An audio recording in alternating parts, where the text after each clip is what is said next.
Saunas are wonderful, but they're expensive, right? No way. This sauna is 8 foot by 6 foot, holds 4 adults, and was built over 2 relaxed days in our unfinished basement. Stick around and find out how.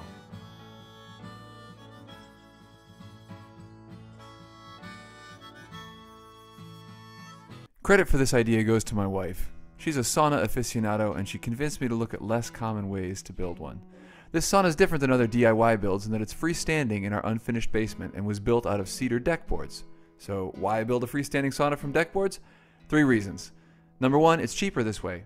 The cedar deck boards pull double duty. Because they're 1 1/4 inch thick and 6 inch wide deck boards, they provide strength to frame the sauna, and because they're cedar, they also face the interior of the sauna rather than other builds, which use pine 2x4s for framing and cedar for the interior. Number 2, our house was built in 1905 and has brick walls in the unfinished basement, as you can see in this picture. We get moisture on the walls during heavy rains, so we couldn't frame this because 2x4s touching moist walls would eventually rot. Number 3, saunas put out moisture, and with a freestanding one, you avoid the possibility of trapping moisture between the sauna and your home walls. All the moisture from this thing just dissipates into the empty room. So, if you've got an old house with an old basement, this is the Sauna Build for you. Enough preamble, on to the build! Step 1. Use outdoor screws to screw together the ceiling and floor panels from cedar deck boards that are 1 1/4 inch thick and 6 inches wide. As seen in added blue here, there are connecting boards running perpendicular under the floor and above the ceiling. They're screwed from the back side, as these arrows indicate, to ensure there's no exposed metal inside the sauna. Use a tape measure to ensure the floor and ceiling panels are the same size. Next, use a level at each corner to ensure the floor is directly below the ceiling. Last, secure the floor. Use a cement bit to drill a hole through the wood and basement floor in 3 places, then use big 12-inch barn nails or long cement screws to secure the sauna floor to the basement floor. Step 2. Screw on the walls. The deck boards are just screwed into the side of the ceiling and floor panels from the outside. You can surround the whole sauna this way, leaving a space for the door, or you can optionally save space for some windows. I had these windows from another project, and they make a nice addition. It really makes the sauna feel brighter and bigger. Just use cedar deck boards to frame around the window opening as shown here. Then place trim cedar boards on the inside of the sauna shown here. Slide the windows in. Then from the outside, foam insulate around the windows and place trim boards on the outside to hold everything in place. Step 4. The door.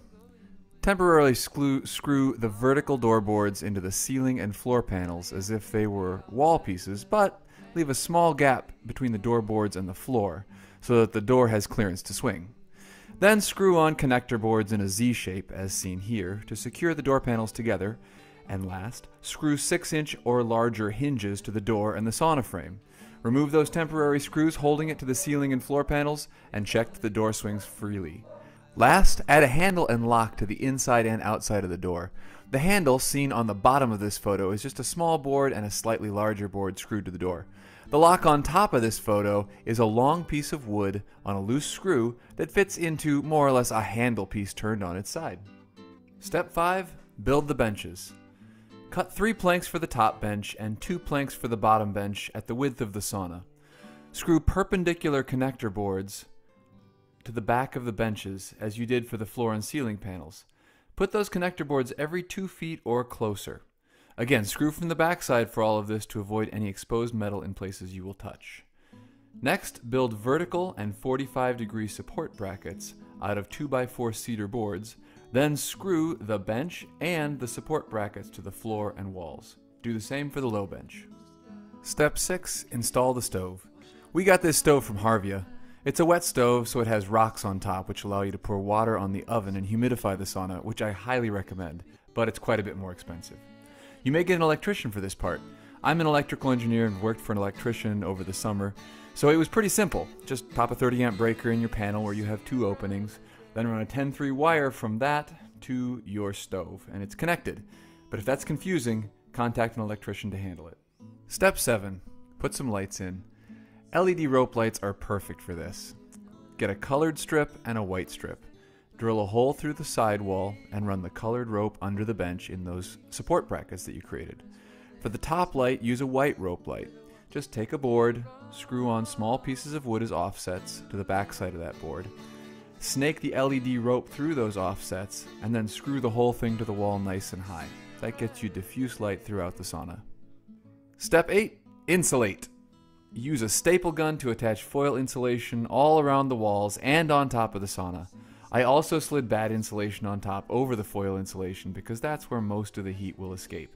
You have to get a little bit creative around your windows and doors. Do the best you can.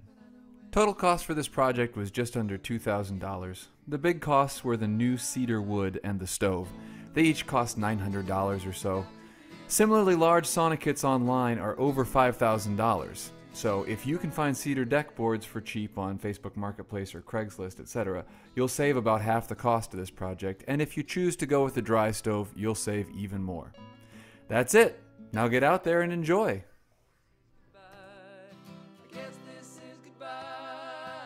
Let me know what you think in the comments, and don't forget to like and subscribe for more unique and useful do-it-yourself builds.